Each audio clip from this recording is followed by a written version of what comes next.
오늘은 우리 성결교회 주일을 맞이해서 자랑스러운 성결교회라는 제목으로 함께 말씀을 나눕니다. 목회를 하다 보면 가끔 그런 질문을 하시는 이 새신자들 혹은 등록하시는 분들이 계십니다. 이런 질문이죠. 성결교회는 뭐가 다릅니까? 이런 질문이에요. 제가 옛날에는 그러면 한참 설명도 하고 이랬는데 요새는 한마디로 말씀을 드립니다. 자, 우리 옆 사람에게 이렇게 얘기합니다. 다른 거 없습니다. 네. 물론 역사적인 차이, 또 신학적 차이, 또 이름에서 느낄 수 있는 것처럼 가치의 차이가 있기는 있지만 이제는 교단별의 차이를 느끼는 시대는 조금 지나갔고요. 이제는 개교회가 얼마나 건강한가, 이제 교회별의 어떤 분위기적인 차이가 더 크게 느껴지는 시대이기 때문에 또 특별히 그런 질문을 하시는 분들은 다른 게 많을까봐 염려하고 물어보시는 거거든요. 대개는 본인이 신앙 배경이 뭐 감리교회에서 신앙생활 하시다 오신 분, 장로교 신앙생활 하시다 오신 분들은 본인이 믿고 경험했던 것과 다른 것에 대해 좀 걱정하시는 마음들이 사실 있습니다. 그런데 여러분 신앙생활 해보면 지금은 교단별 차이, 뭐 예배 순서랄까 예배 분위기랄까 이런 것은 교단의 차이라기보다는 이제는 개교회의 차이의 시대를 우리가 살고 있습니다. 다를 게 이제 별로 없는 거죠. 다만 우리 교회가 성결교회인 것처럼 이 성결의 기치를 우리가 잘 이 시대에 해석하고 회복하는 것만큼은 무엇보다 중요하다, 이런 말씀을 좀 드리고 싶습니다. 제가 춘천에 이사 와서 참 감사하고 좋은 건 몇 가지가 있는데 그 중에 하나가 다른 교단 목사님들을 만나는 일입니다.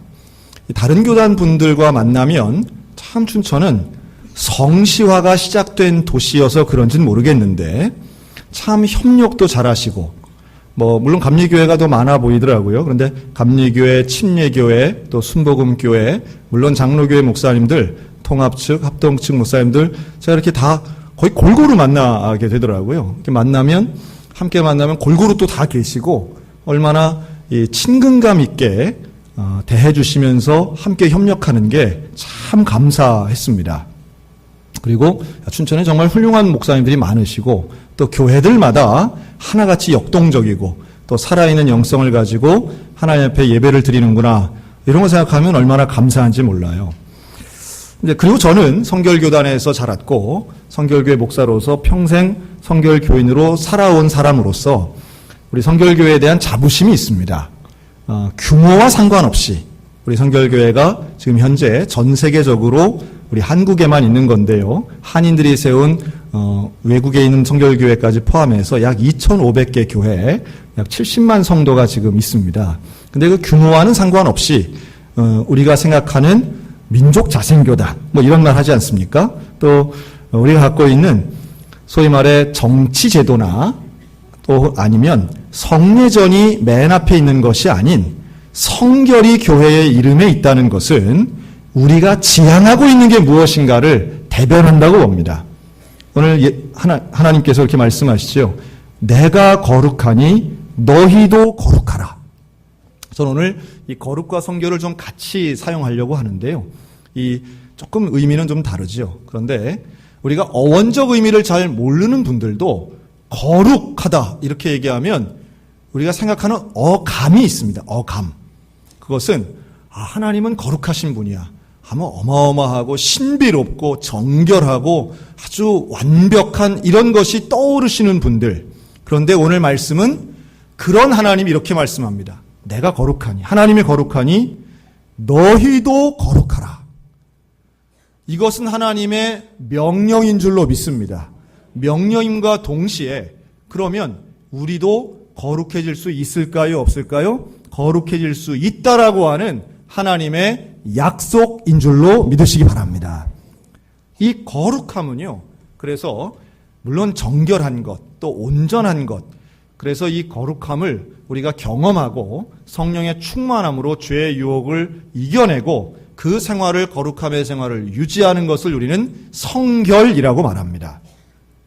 이 성결한 삶은 예수 믿는 우리 모두에게 동일하게 간절히 바라는 하나님의 명령이 되어야 될 것이고, 성결한 삶을 살아가는 것은 이 세상 어떤 모습보다 더욱 중요한 모습이 되는 겁니다.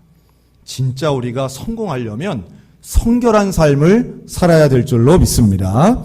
여호수아 3장에 보면 바로 이 성결에 대해 이야기합니다. 요단강을 건너기 직전 여호수아가 백성들에게 아침에 일찍 이렇게 말합니다. 너희는 자신을 성결케 하라. 여호와께서 내일 너희 가운데 기이한 일들을 행하시리라.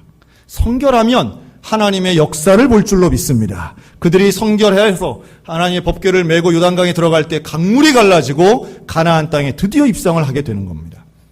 성결은 선택하거나 혹은 내가 부족해서 못 이룬다고 포기할 것이 아니라, 성결은 우리가 간절히 원하고 바라서 하나님이 주시는 은혜를 경험하고 하나님이 나를 가득 채우는 그 감격을 사모해야 될 줄로도 믿습니다. 그래서 우리는 이 성결을 이렇게도 말합니다. 한번 따라 하실까요? 그리스도인의 완전. 예, 그리스도인의 완전을 우리는 성결이라고 말합니다. 이 타종교는, 예를 들어 불교 같은 경우는 열심히 종교 생활을 하면 나도 부처 너도 부처, 소위 말해 성불한답니다. 그런데 우리는 아무리 신앙생활 열심히 해도 우리가 하나님이 될 수는 없습니다. 우리는 하나님 되려고 신앙생활을 하는 게 아니라 하나님이 원하시는 온전한 모습이 되기 위하여 신앙생활을 열심히 하는 겁니다. 그러니까 그 하나님이 원하시는 온전한 모습이 뭐냐? 이게 그리스도인의 완전이라고 하는 거예요. 다시 말해 완벽하고는 좀 다릅니다. 완전한 것, 이것은 내 안에 하나님만 가득 찬 겁니다. 이걸 다른 말로 하면 성령 충만이라고 하죠.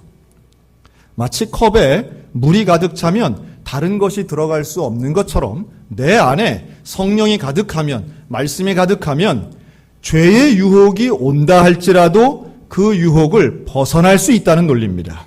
또 성령이 충만하다는 것, 이것을 유지하는 게 성결한 삶인데, 그 성결한 삶을 살면 놀랍게도 하나님이 원하시는 것을 원하게 되고 하나님이 싫어하시는 것 싫어하게 될 줄로 믿습니다.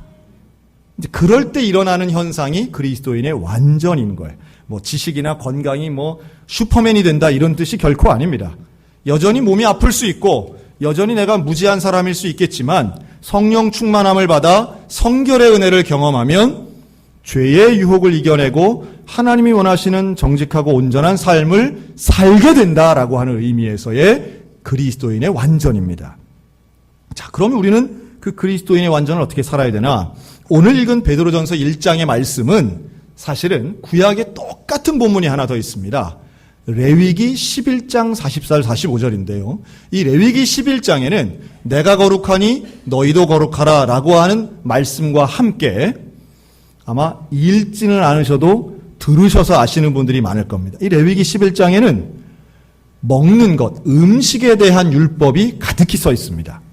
하나님이 가나안 땅에 들어간 이 이스라엘 백성들에게 너희가 먹어도 되는 게 있고 먹으면 안 되는 게 있다. 이걸 말씀하세요. 그래서 뭐 다 말씀드리긴 그렇고 뭐 예를 들어 굽이 갈라진 것 중에 돼지 같은 거 먹으면 안 된다. 그런 거예요. 또 물에 사는 동물 중에 비늘 없는 거 먹으면 안 된다. 비늘 없는 게 뭐가 있을까? 미꾸라지 같은 거 먹으면 안 된다. 이런 거예요. 또 요즘 우리들에게는 미래 식량으로 촉망받고 있는 곤충이나 벌레, 귀뚜라미 같은 거 먹으면 안 된다. 이게 레위기 11장에 써 있습니다.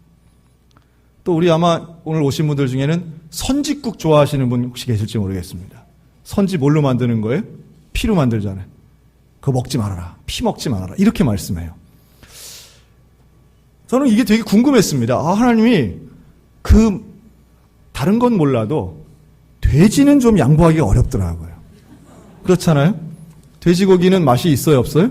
맛있잖아요. 근데 이거를 먹지 말라니.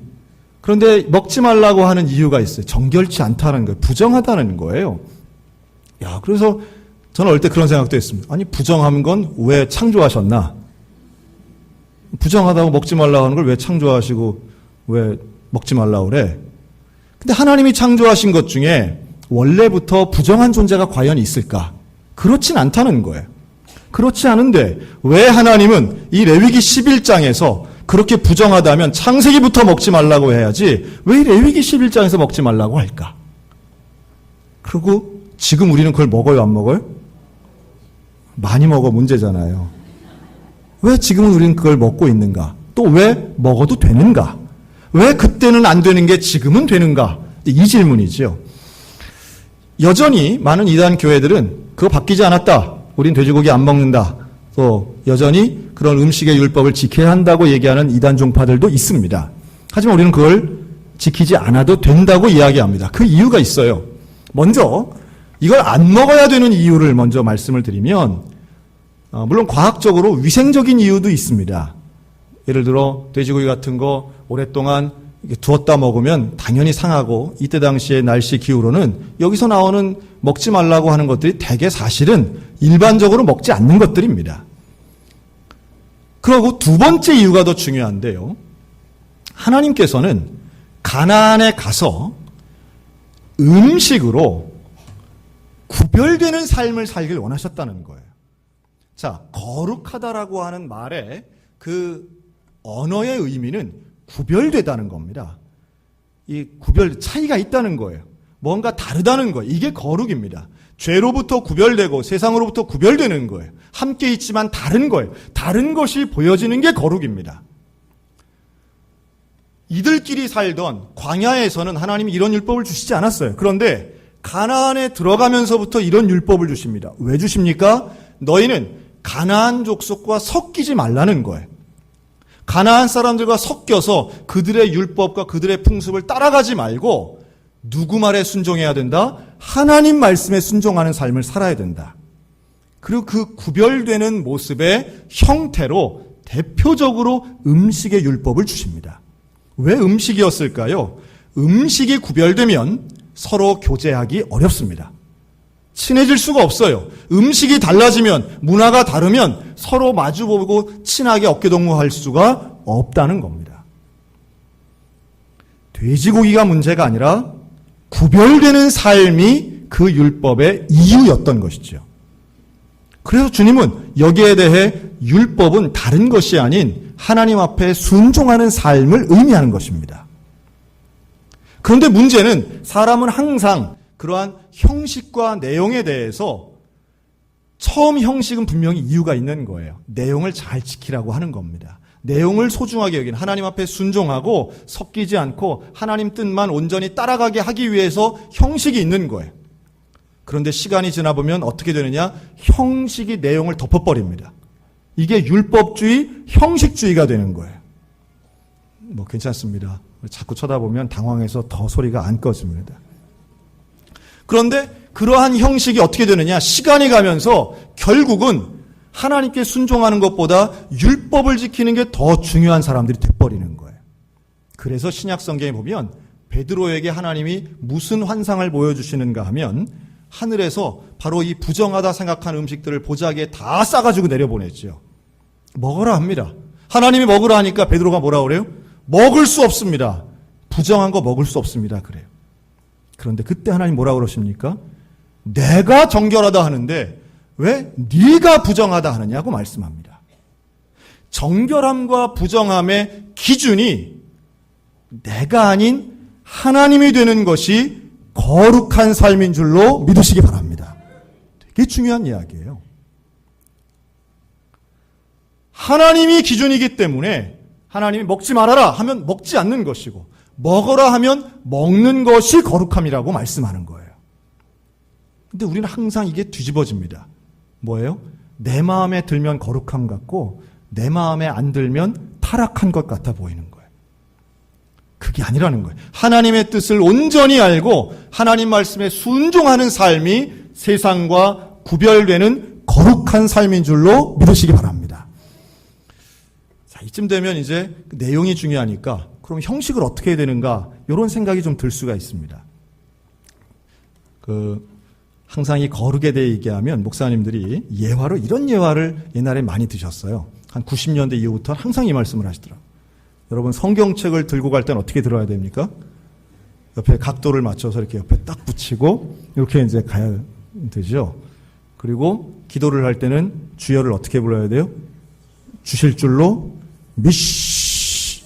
그러면서 그런 것은 거룩의 모습, 진정한 모습이 아니다. 이렇게 가르칩니다. 저도 그렇게 설교하고 동의합니다. 뿐만 아니라 여러분, 헌금은 무슨 돈으로 해야 돼요? 새 돈으로 해야 된다는 거 성경 어디 나와요? 안 나오잖아요. 저는 그 선배 목사님들은 뭐 다리미로 다렸다 그러는데 다리미로 다르신 분은 사실 별로 저는 못 봤어요. 근데 그런 분들도 계신 것도 사실이죠. 성경에 새 돈으로 헌금하라는 거 없습니다. 그런데 왜 새 돈으로 할까요? 저는 이런 교육도 받았습니다. 여러분, 옷을 새로 사면 언제 제일 먼저 입어야 돼요? 주일 오전에. 어디 갈 때? 예배당 갈 때. 새로 새 신발 샀어요. 어디 갈 때 맨 먼저 신어야 돼요? 예배당 갈 때 먼저 신어야 될 거 아니에요. 그리고 성경 어디 나와요? 안 나와요. 그게 나오지 않아요. 그래서 저도 어릴 때 운동화 부모님 사주시면 이거 예배당 갈 때 맨 처음 신어야 된다 그래가지고 학교 갈 때 신고 싶은데 이게 막 애달고 기다렸던 기억이 납니다. 그런데 어느 순간인가부터 거룩은 그런 게 아니야 라는 강단의 메시지가 계속해서 나오는 거예요. 그런 게 거룩이 아니라 마음이, 진심이, 생각이 거룩한 게 거룩이지 그런 건 거룩이 아니라고 자꾸 가르치다 보니까 그래서 그런 걸 다 내려놓기 시작한 거예요. 여러분, 그랬더니 한국교회가 그런 건 거룩이 아니야라고 가르친 지 이제 한 30년 정도 됐습니다. 그랬더니요, 새 돈으로 헌금하시는 분들은 어르신들만 하시는 것 같아요. 예배당 올 때 새 옷 입고 새 신발 신고 오는 어린이들 그렇게 많지 않아요. 여러분, 왜 새 옷을 입혔을까요? 성경에 쓰여 있기 때문이 아니라 그것은 어떻게든 하나님께 먼저 보여드리는 게 옳은 일이라고 생각한 그 당시에 최선을 다해 거룩하게 살려고 노력한 결과라고 저는 믿습니다. 왜 새 돈을 가지고 헌금하려고 했을까요? 그것은 어떻게든지 하나님께 드리는 거는 미리 준비하고 먼저 준비하고 조금이라도 좋아 보이는 것 드리려고 하는 그 마음이 시작이었다고 저는 봅니다. 그건 잘못된 것이 아니었던 것이죠. 진짜 잘못된 건 형식만 있고 내용이 없는 것인데 어느 틈에 보니까 형식을 없애버리니까 그러면 우리에게 과연 내용은 그때보다 훨씬 성숙해 있는가 하면 그렇지도 않은 것 같다는 거예요. 형식을 없애버리기는 쉬웠는데 오히려 허세 떠는 그런 거룩의 가면을 벗어버린 건 성공한 것 같은데 우리의 내면엔 진짜 거룩은 오히려 그때보다 더 없어진 것 같다는 말씀이에요. 성경책 이렇게 들고 신방대원들 뒤에 줄줄이 붙고 다니던 선배 목사님들의 설교는 오히려 촌스럽고 맨날 똑같은 내용이고 소리만 질렀던 것 같지만 그분들께는 예수님을 향한 생명 바치는 헌신이 있었는데 지금은 죄송하지만 성경책 안 가져오시는 분이 더 많은 것 같아요. 물론 스마트폰으로 보는 방법은 얼마든지 바뀔 수 있습니다. 방법은 바뀌고 형식이 바뀔 수는 있지만 여러분, 그 바뀐 형식에 맞추어 성경 읽고 계십니까? 성경 말씀대로 살려고 치열하게 준비하고 노력하고 계십니까? 우리는 온라인 헌금을 만들었습니다. 시대의 요청이라고 생각이 들어서 만들었어요. 그러나 여러분, 온라인 헌금을 만든 것도 사실은 헌금한 걸 깜빡한 사람들을 위해서 만든 게 아닙니다. 헌금은 미리 준비하셔야 합니다. 그 미리 한다는 건 예배당 오기 전에, 송금을 해도 예배당 오기 전에 하셔야 되고요. 헌금 봉투에 내 이름에 도장이 찍혔냐 안 찍혔냐를 보기 이전에 헌금을 드리는 그 봉투 안에 현금을 집어넣을 때 돈을 집어넣으면서도 우리의 마음을 전심으로 하나님께 드리려고 하는, 그리고 이 돈을 마련할 때까지 내가 과연 거룩하게 살았는가, 거룩하게 일했는가, 구별되게 살았는가 스스로를 돌아보며 하나님 앞에 감사의 마음을 담는 그 일이 형식은 달라질지언정 있을 때에 저와 여러분이 세상에서 구별되는 사람, 거룩한 사람이 될 줄로 믿습니다. 제가 어제 우리 사랑누리 학교가 야외 예배를 다녀왔습니다. 우리 사랑누리 학교는 우리 교회가 운영하는 장애인 부서입니다. 근데 어제 어디로 야외 예배 갔냐 하면 이 신북면에 있는 추곡교회를 다녀왔습니다. 우리 학생들도 또 우리 선생님들 또 우리 보호자들도 아주 즐거운 좋은 날씨 가운데 아주 맛있는 음식도 먹고 아주 잘 다녀왔습니다. 그런데 이 추곡교회에 가서 심호하시는 담임 목사님 이름이 이종서 목사님이십니다. 이종서 목사님은 1992년도에 우리 소양교회에서 전도사로 4년간 심호하셨던 분입니다. 그리고 바로 이어서 추곡교회 담임전도사로 가셔서 거기서 지금 24년째 심호하고 계시는 아주 훌륭한 목사님이시더라고요. 그 바로 옆에 추곡 초등학교가 있는데요. 그 초등학교 전교생이 11명인데요. 11명밖에 안 되는 그 아이들이 다 멀리서 이 차가 운행이 돼야 올 수 있는 아이들입니다. 이 아이들을 양육하고 또 지역 주민들을 돕고 특별히 봉사활동 많이 하는 교회입니다. 그래서 소문이 나서 그 교회에 젊은 분들이 제법 많아요. 그리고 오시는 춘천서, 원주에서, 서울에서 오시는 성도들이 그 추곡교회를 열심히 섬기고 있는 아주 아름다운 교회, 좋은 교회였습니다. 그래서 오히려 목사님이 우리 교회의 사랑누리 학교를 위해 그렇게 교회에서 음식도 교인들이 직접 준비하셔서 그렇게 섬겨주시는 게 참 감사한데 그럴 수 있는 게 우리 추곡교회가 참 좋고 기쁜 일이라고 저에게 말씀해 주시더라고요. 참 감사하죠. 그런데 이제 같이 목사님이랑 점심을 먹으면서 내려다 보니까 교회 2층에 이렇게 식당에서 아래가 내려다 보이는데요. 경치가 얼마나 좋은지 몰라요. 그냥 산과 계곡이 이렇게 있는데 그 밑에 소양호가, 이제 소양호 지류가 이렇게 있는 겁니다. 추곡천과 연결되어 있는 소양호가 있는데 얼마나 멋있는지 몰라요. 근데 그 멋있는 곳에 보니까 사람들이 많은 거예요. 텐트도 치고 사람들이 많은 거예요. 그래서 목사님한테 저분들 다 뭡니까? 그랬더니 이 소양호가 일대가 이 낚시 금지 구역인데 여기만 낚시가 된다는 거예요. 그래서 거기에 딱 교회에서 착 내려다 보이는 거기에 낚시하시는 분들이 제법 많은 거예요. 어제 토요일이기도 하고요. 그렇군요. 이거 뭐 낚시하면 뭐 잘 잡히고 낚시하는 분들 좋잖아요. 낚시하시는 분들 보면 참 재밌는 게 제가 다는 모르지만 낚시하시는 분이 여자분은 잘 없는 것 같아요. 보면. 그리고 낚시하시는 분들은 되게 이렇게 시끄럽게 안 하고 아주 진지하게 이렇게 하시지 않습니까? 근데 이 목사님이 그래요. 참 저분들 대단한 분들이라는 거예요. 뭐가 그렇게 대단합니까? 그랬더니 저분들은 낮도 밤도 없대요. 이 물고기 잡는 이것에 밤도 마다하고 낮도 뭐 땡볕도. 그런데 진짜 대단한 것은 영하 20도에도 나와서 그걸 낚시를 하시는 거예요. 하여튼 오해하지 마세요. 제가 낚시하는 거를 비하하는 의도는 요만큼도 없습니다. 그래서 이 목사님이 그걸 보고 아무리 그래도 나는 집에 있는데 집에 있어도 추운데 어떻게 또 거기는 강이니까 바람이 얼마나 더 세게 불겠어요. 근데 거기에 텐트 하나 딱 치고 그거 어떻게 저기서 낚시를 하나 어떻게 안 얼어 죽지? 그래가지고 새벽에 가봤답니다. 그 낚시하시는 분들 텐트에 간 거예요. 갔더니요 들고 보니까 그 천막 침대 밑에 땅을 파가지고 일종의 야외 구두를 만든 거예요. 구들장을. 거기 불을 떼고 위에 또 탁 덮개를 해가지고 그 위에다 텐트를 치고 뭐 그래도 물론 춥겠지만 그리고선 하시는 거예요. 제가 그랬어요. 무슨 전시 상황도 아니고 정말 대단하다. 그 물고기 낚시하는 것에 그렇게 집중들 하시는구나. 그래서 이 목사님이 결론 내린 게 그겁니다. 낚시꾼도 저렇게 자기가 원하는 거에 헌신하고 집중하고 충성하는데 나 목회 열심히 해야 되겠구나. 하나님 일하고 진리를 전하고 생명 살리는 일에 진짜 열심히 해야 되겠다. 저도 하나 배웠습니다. 그래서 우리가 복음을 증거하는 일, 성결한 삶을 사는 일, 이게 그냥 되는 게 아니라 여러분 거룩한 삶을 사는 것은 우리가 해도 되고 안 해도 되는 게 아니라 하나님이 명령하시고 말씀하신 그대로 거룩은 우리 인생의 가장 중요한 소원이 되어야 될 줄로 믿습니다. 자, 우리 옆 사람하고 거룩하게 사는 게 소원입니다.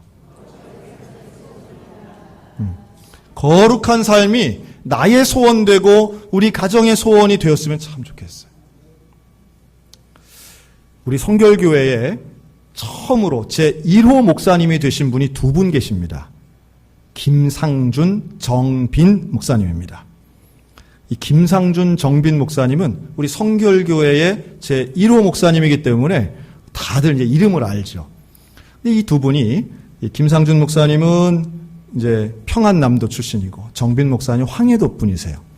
근데 어릴 때에 이제 그때는 막 선교사님들이 처음으로 이제 우리나라에 들어와서 교회를 세울 때이기 때문에 처음으로 예수를 믿게 되면서 이들 생각에 무슨 생각이 들었냐면 성경을 정말 배우고 싶다. 일본으로 갑니다. 일본에 가서 동경에 가가지고 이 두 사람이 따로따로 갔는데 누구를 만나느냐 하면 거기서 카우만 목사님, 길보른 목사님, 그리고 나카다 주지 목사님을 만납니다. 이 세 분은 또 어떻게 만나느냐 하면 미국 시카고에 있는 무디 신학교라고 하는 신학교에서 이 세 명이 만나요. 카우만과 길보르는 원래는 전보치던 전신기사였는데 예수님 만나고 내가 선교사가 되겠구나 하고서는 그 무디 신학교에 갔고, 나카다 주지는 일본의 복음화를 위해서 이 무디 신학교에 왔다 셋이 만난 거예요. 그리고서는 동양을 선교하자 그래서 OMS, 오리엔탈 미션을 만들어서 가게 됩니다. 그래서 일본에 와가지고 이들이 동경 성서학원을 만들었는데 거기에 이 김상준, 정빈 두 청년이 들어가게 된 거예요. 그래서 이 목사님들에게 교수님들에게 배웁니다. 뭘 배웠느냐? 만국 선결운동이 당시에 미국에 막 일어나고 있을 때인데 이들을 통해서 카우만, 길보른 그리고 나카다 주지를 통해서 이 김상준, 정빈은 만국 선결운동을 배우고 선결운동을 해야 되겠구나. 그리고 2년 공부한 후 1907년도에 서울에 와서 무교동에 복음전도관을 열게 됩니다. 여러분, 이 복음전도관을 열었을 때에 이 김상준 청년의 나이가 26살이었어요. 그때에 카우만, 길보르 목사님에게 배운 방식으로 복음을 전하는데 북을 치고 나팔을 불면서 예수님에 대해 전도합니다. 음악을 활용해 전도하고 사람들이 모이면 그 자리에서 전도 설교를 하는데 주제는 오로지 4개뿐이었어요. 따라할까요? 중생, 성결, 신유, 재림. 이 4가지를 전도 표제 삼아서 항상 설교할 때는 거듭나야 됩니다. 중생의 은혜를 받아야 됩니다. 거룩한 삶을 살아야 됩니다. 성결의 은혜 받아야 됩니다. 건강한 삶을 살아야 됩니다. 신유의 복음을 전한 거예요. 그리고 이 땅에 다시 오실 예수님을 기다리는 소망의 삶을 살아야 됩니다. 재림의 메시지를 전한 거예요. 그런데 이 둘은 처음부터 약속한 게 하나 있었습니다. 우리는 오로지 복음만 전하자. 이 1907년은 평양에서 대부흥운동이 일어날 때였어요. 산정연교회에서 많은 성도들이 예수 앞에 회개하고 회개운동이 일어나면서 전국에 교회가 막 세워지기 시작한 때였어요. 그런데 그때에 김상준, 정빈 이 두 청년이 서울에서 전도하자 많은 사람들이 오기 시작하는 거예요. 그런데 오는 그 사람들에게 당신 집은 어딥니까? 당신 집 그 동네에 있는 교회를 가세요. 당신 집은 어딥니까? 그 동네에 있는 교회를 가세요. 당신 고향 어딥니까? 그 교회에 있는 교회를 가세요. 우리한테 오지 말고 우리한테는 복음만 듣고 그리고 지역에 있는 자기 동네에 있는 교회를 가세요. 보내는 거예요. 복음 전도관이니까. 그리고 이들은 7년 후 1914년 목사 안수를 받아서 최초의 복음 전도관 출신 목사가 됩니다. 그런데 그때만 해도 사람들이 너무 많이 오는 거예요. 많이 오니까 복음 전도관이 여러 개 생기는 거예요. 그리고 카우만, 길보른 목사님이 일본에서 오셔가지고 함께 협력하고 사람이 많으면 안 된다.